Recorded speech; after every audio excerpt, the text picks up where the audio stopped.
Бул жер 1984-жылдары таштанды таштоочу жай болгон. Аны Онадыр айыл аймагынын тургуну 74 жаштагы Исаков Эргашбай аттуу жаран атайын өзүнүн үй бүлөсү менен бак эгишкен. Мындан улам 2009-жылдан тарта ушул жерге аренда төлөгөнү менен бүгүнкү күндө бошотуп коюу боюнча сотто иштери каралууда. Кезинде бул жер кароосуз калгандыктан таштанды таштоочу жай болгон. Аны каарманыбыз Исаков Эргашбай үй бүлөсү менен тазалап, жашылдандыруу менен алектенген. Жерди толук кандуу мыйзамдаштыруу багытында аракет көрүлгөн. Бирок ал жерден 2 суу магистралы өткөндүктөн жеке менчикке өткөрүү мүмкүн эмес деген. Ош шаардык мэриасынан билдиргендиктен өздөштүрбөй жерге ижара акы төлөп келген. Мэрияга кайрылдым эле. Мэрияга кайрылып, анан барып мындай мен ошол жерди таштан жер бар эле.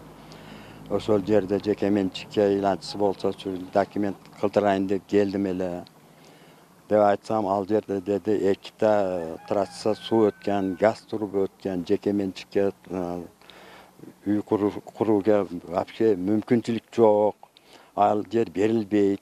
Жашылдандырууга уруксат беребиз деп анан жашылдандырууга мага заключение чыгарып берди эле. Мен ошол документ колума тийгенден кийин мен ойлоптум да, энди заключение алдым, уруксат берди. Налогага барып фотосъемкаланы заключениени көрсөтүп, анан эме кылсам, селхоз эме деп тур деп мага эме жасап берди. Налог чыгарып берди. Кыскасы 2010-2009-жылдан бери иштетилген кылып, анан налог төлөп келдим да шу кезге чейин.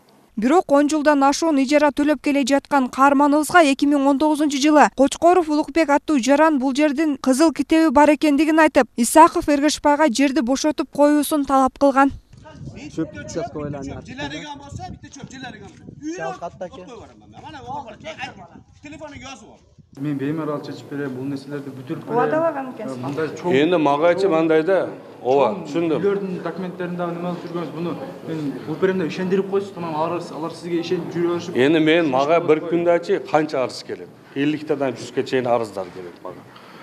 Ошондой элдер келет. Мага келип обращаться этет.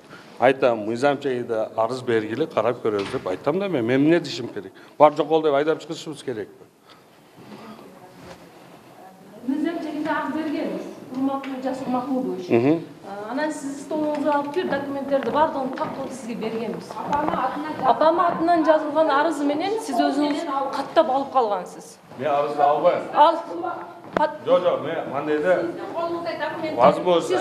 Өзүңүз регистрация арызды мен регистрация кылбайм. Общий отдел бар. Мен арызды прямой жеке адамдардан арыз албайм. Бизде общий отдел бар. Общий отделге арыз ташайт. Ошол жерден бизде азыр электронный болуп калды. Электронный арыз бизге чыгат. Анан мен аны виза басып берем.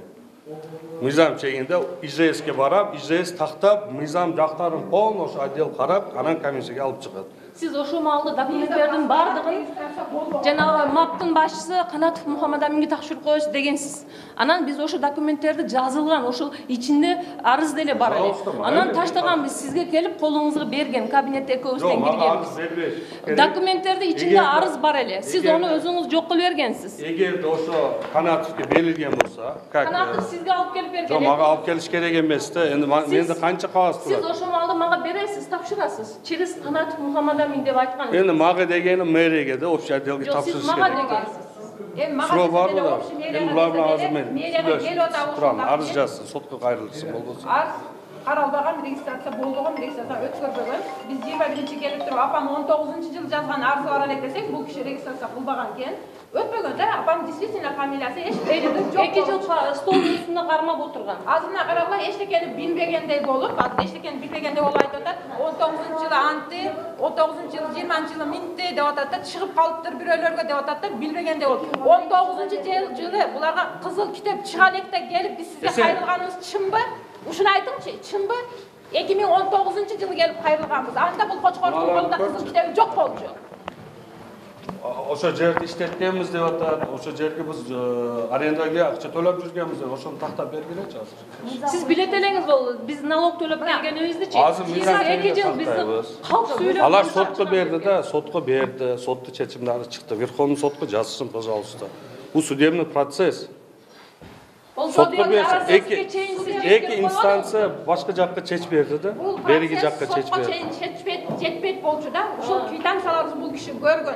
Жок дегенде фотосъемка кылгандарыбызды көргөн. Колубузда токтом жок болсо деле чала документибизди бул киши 19-жылы көргөн. Ошондо Кучкаровдун колунда кызыл китеп жок болгон болчу.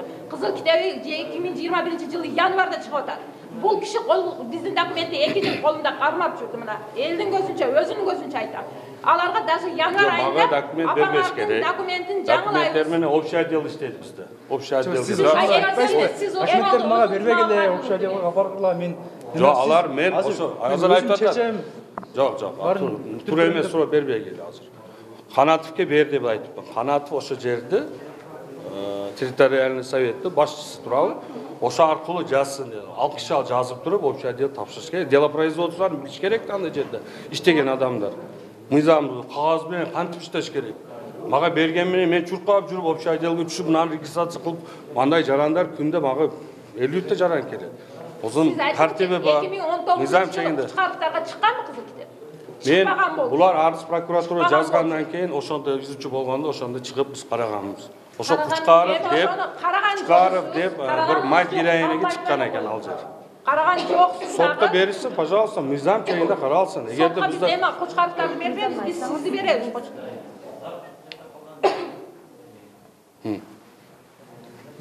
Ал аксакал ушул көп жылдан бери иштетиптир, коросуз калган жерди таштандыны мындай көрктөндүрүптүр, анан мына ошондой кылган эмгеги үчүн ага менчиктештик берүүгө мыйзам жол береби? Бизде мыйзам бар. Кантип кайсы эгерде чектеш турса, жер чектеш түрүп, ошо жерди иштетип караган болсо, мыйзам жол берет. Прямой продажага же ошондой кылып коюшка мыйзам жол берет. Бул чектеше эмес дагы. Анан мына азыр кагаз берди, азыр мен юристтерге бердим, изучать этсин. Бул кагазды мен эми көрүп атам. Калп айтпаңыз. Бул кагазды 19-жылдан бери 2 жыл карап турдуңуз. Бул сиздин колуңузда турган кагаздар. Карап чыгышсын азыр. Эгерде ал киши юридически карап, УМС менен постоянно УМСке аренда төлөп, ошо жерде иштетип турган болсо, азыр карап чыгышсын. Эми судебный процесс болсо, сотторго алып барышкан бул кагаз. Соттор карап чыккан бул кагаздарды бардык. Сот чечим чыгарды. Сот бир тарапты карап атат. Бул киши мен жана прессада айттым, конференцияда дагы кайталап айтам, мына өзүнүн көзүнчө адвокатыбызга конторасына чалып бул киши ана шакиртиңе Анварга айтып кой, бул ишти токтотсун деген киши ушул киши болот. Көрүп койгула, сүрөткө тартып койгула. Мейли, дагы башка адвокатка барсын, пожалуйста. Башкага барабыз, башканы дагы силер ушинтип токтотосуңар. Корксун, мен бирөөдү чайын ичип койсом, жеп койсом, мен коркуп бекинип алсам болот эле. Куда каласа тазамыз. Бул жерде эч кандай бир коррупционный схема болгон жок. Куда каласа. Анда бөлүп жаткан айыптууларды баарын четке кагат экенсиз, а? Мен булар энди эл айта берет дейм. Булар айта берет. Доказ обоснованно айтыш керек дейм. Анда Сарбашев талайга барабыз. Жазган официально катталган арызыбыз бар. Жасурду чакырсын, талай менен сүйлөшөбүз Сарбашев менен. Ошондогу Ошонун арызын бериш керек да, арыз жазып ташап коюш керек да бизге. Ошол арыздарды ИЖСке ташап коюш керек да. Алар мага бердим дейт. Мага эмнеге берет? Тартип бар. Потому что мен өзүм регистрация кылам деп сиз. Жок, мен андай бич кечен бирөөгө мен регистрация кылып берем деп айтпайм. Неге колуңуздан алып калдыңыз? Столуңуздун Кол башыроо жокпу?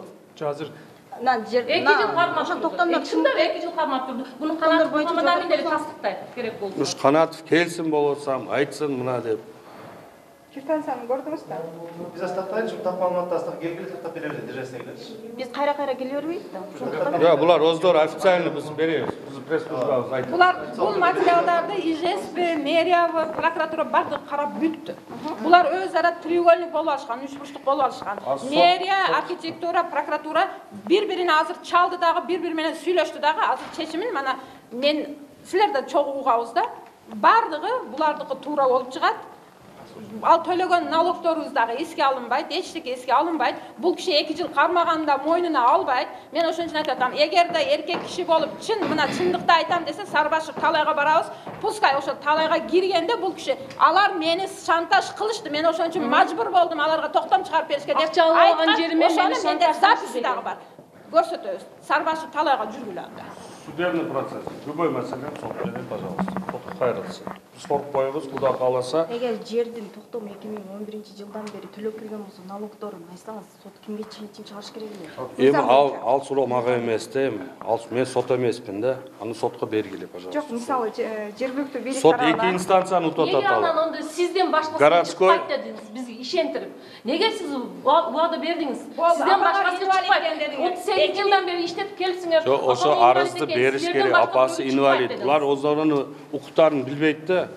Ал учурда Ош шаарынын вице-мэри Жасур Азимовго арыз менен кайрылган. Маселени өз көзөмөлүнө аларын билдирип, чечип берерин жабырлануучуларга убадалаганын айтышууда. Бул багытта Азимов өзүнө карата айтылып жаткан дооматтарды четке кагууда.